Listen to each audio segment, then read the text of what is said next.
Praise God, hallelujah, pag-usap.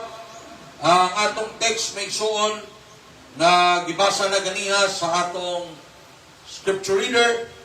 Praise God, sa James chapter 1. Ingon din may suon sa James chapter 1 verse 12 to 15. Praise the Lord, ingon ang pulong sa Ginoo. God blesses those who patiently endure testing and temptation. No? Duha ni ka word, apan usalang ni ang gihisgutan sa Griego nga pinulungan. Afterward, they will receive the crown of life that God has promised to those who love Him. Praise the Lord. And remember, when you are tempted, okay, do not say, God is tempting me. God is never tempted to do wrong. And He never tempts anyone else. Temptation comes from our own desires, which entice us and drag us away. These desires give birth to sinful action, and when sin is allowed to grow, it gives birth to death. Sa diha nga ang sala masangkon o magapanangkon, motubo kini o mahimugso diha sa kamatayon. Ginoong Diyos, salamat kanunay sa imong pulong nga buhi o padayon nga magabusog sa matag kinabuhi ni ining espirituhanon nga butang. Tungod kay imong pulong nagaingon sa Mateo 4:4 kami mabuhi usab sa imong mga pulong, Lord God. Amen. Busa Ginoo, amo Ginoong Diyos dawaton kini, Lord, panalangini ang tanang magapamati, magapaminaw sa imong mga pulong uban sa mga alagad nga magawalit tabangi, Lord. Amen. Uban ang gugma, uban ang dihok, Lord, uban ang authority, Ginoo. Amen. In Jesus' name, ang tanan ngayon, praise the Lord. Praise the Lord. Palagpagan nato ang Diyos, Mixon, praise God, hallelujah. Magandumala kung Mixon sa subject na nag-ingon, don't blame God for your problems. Laman mo ay mong katapan, ina siya, praise God, salamat sa pagkamaayo sa Diyos. Amen. Magaling ko na Mixon. Panalanginan kitang tanan. Sige.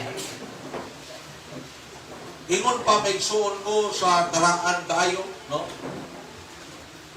Amen.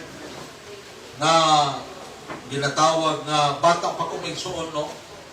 Nagtong batanong pa ko, siguro may suon mga elementary ko, mahilig kay kong paminaw drama.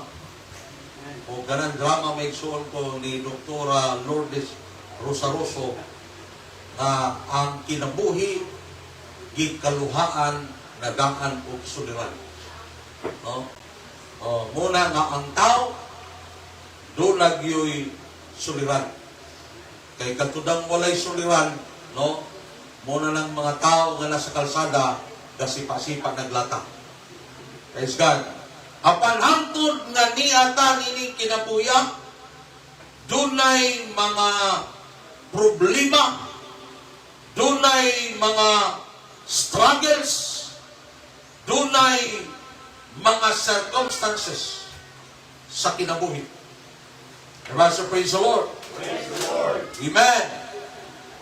Ang word nga temptation nga gigamit ni James, praise the Lord, o ang word nga trials gihatagan ni sa usa ka ginatawag nga word sa Griego nga pinulungan sa usa lamang ka meaning. But pasabot mention ko ang temptation o trials usa lang ang Griego nga kahulugan. Usa lang ang Griego nga pinulungan. Sulaktod pagkasulti, amen, kini nga mao nga word, mga igsoon ko, praise God, amen, siguro sa atong lingwahe, amen, nga atong naandan, aduna kini ginatawag nga nagkalaylain nga kahulugan, apan kung tanaw na ito may igsoon ko, amen, sa lalong nga pagtuon, kining maong pulunga, aduna lay magkapareho nga gipasabot sa kinabuhi. Praise God. So, temptation is a visit to each of us every day, and most of us struggle with this, no? Kanunay, musugutang sa dili, doon na gayoy tentasyon, doon na gayoy trials, musugot bantag sa dili. Tungod kay kini mga igsoon ko, kauban mani nga mag-aabot mintras ania pakita ni ining kinabuhia. Temptation is not new in any sense. Praise God, dili kanibako nga naman kining tentasyon anaan ni bisan pa sa panahon ni Adan o ni iba. Praise God. Temptation is the same for us as it was of Adam and Eve in the Garden of Eden. Satan tempts us today in the same way. He tempted Jesus in wilderness from the very beginning. Praise God. A battle has reached for the souls of men and women, a battle that touches all of us, sooner or later. Praise God. Hallelujah. Maumitaw, may sulto nga sa matag karon og unya, gikinahanglan nato nga kanunay aduna tay klaro nga relasyon sa Ginoo, klaro nga koneksyon sa Ginoo, nga naman kay sa matag adlaw, amen, aduna gayoy mga trials, sa matag adlaw aduna gayoy pakigbisog, sa matag adlaw aduna gayoy mga tentasyon, kay kining maong, amen, praise God, pakig-away ni ining maong butana, ni abot man ni ining kinabuyamen sulgo, o di ta makabalo kanus akin ni mag-abot. Praise God. Ang importante nga kita kanunay andam sa pag-atubang ni ining tanan, nga kung kini mo abot man mga igsoon ko, ato ning atubangon, uban ang kaisog, uban ang kaalam, uban ang gahom sa Ginoo. Praise God. Hallelujah. Kay ang Kristohanon magmadaugon sa tanang mga tentasyon, sa tanang mga trials, sa tanang mga problems, when God is with us. Ingon bitaw ang pulong sa Ginoo, praise God. Hallelujah. We are more than conqueror through Him that love us. Ingon si Paul, we can do all things, amen, through Jesus Christ. Walay malisod para sa mga tao, para sa Kristohanon, nga ang Ginoo maoy ilang Diyos. Praise God. Most spiritual battles are wins in secret. Everybody say amen? O na migsuon kung ang imong kaigsuunan gibatig kaluyahon, kung imong kaigsuunan napakyas ayaw hukmin. Kay wa ka kabalo unsay iyang pakigubat iyang gakubat. Praise God. Hallelujah.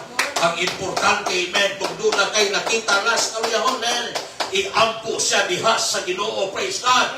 Dasiga siya, migsuon ko diha sa Ginoo. Nga naman kay ang atong nakig-away diha sa Espiritu. Amen. Hallelujah. Wala kini di kani pinaagi sa atong ulod ug dugo. Di kini migsuon ko padako ay lawas. Apan kini migsuon ko atong gipakigubat diha sa sikreto. Amen. Praise God. Kung makapwede migsuon ko ngayon may pamalita sa imong silingan nga inani ang imong giagian nga inani migsuon ko. Everybody say amen. Most of the battle we face, amen, praise God, hallelujah, amen, will be not be enormous, life-changing decision, or at least the ones It won't seem that we at the time that either we get angry or we don't. Amen. You stay up like to finish your, amen, praise God, your homework, or you make up a creative excuse when you visit, amen, praise God, amen, hallelujah, this situation, or when you experience and encounter this kind of situation. Praise God, grabe make sure, amen, dunay mga Kristohanon nga dunay mga spiritual battles make sure ko, praise God, nga din imog yapong nakitaan sa simbahan. Dunay mga Kristohanon nga dunay mga battles sa kinabuhi nga padayon yapon sa buluhaton, padayon yapong nagmay ng puon, padayon yapong nagkagasingon. Apan dili make sure ko sa tanang panahon. Dunay panahon make sure ko, praise God, nga dunay ginatawag na pagkaluya, praise God, hallelujah, nga diin, amen, praise God, sa atong pakigbugno, sa atong pakig-away sa buhat, sa kangit-ngitan, make sure kung makabapuntag kaluya ko. Apan ang importante sa kanunay, praise God, nga ato kining ato bangon, amen, sa pangalan sa atong Ginoong Hesukristo. God has ordained that our spiritual progress should be measured not by huge battles won or lost, but by 1,000 daily skirmishes no one else knows about. Diba sa praise the Lord? No? Amen. Mauni may sunto, praise God, hallelujah. Ang mga ginatawag ang atong paglambok, ang atong spiritual progress may sunto, amen. Hallelujah, sa bisan unsang ginagmay o matag adlaw nga atong giagian nga mga kalistanan, mga problema man, amen, o mga pakig-away man sa buhat sa kaaway, dinhin na measure ang atong pagtubo diya sa pag-alagad sa Ginoo, kung giunsa nato pag-address ining mga butanga ingon na Kristohanon. How can we fight and win battle against the temptation? Amen. Praise God. We face every day. Kung saan man nato, kay naamang yun kaning maong battles, kay naamang yun kining mga pakig-away, pakigbugno sa mga problema, sa mga sirkumstansya, may surko, amen, usahay sa mga balatian, kung saan man nato nga magmalaugon. Niining tanan, praise God. Ang Diyos may ko sa tinaw, pinaagi sa sulat ni James sa chapter 1, naghatag ka nato mga importante o mahinungdanon kaayo nga impormasyon aron kita magmadaugon ni ining kinabuhi. Apan usa ka budaw nga atong inumduman, ayaw basula ang Diyos sa tanang mga problema, sa tanang na mga pagsulay na mag-aabot sa atong kinabuhi.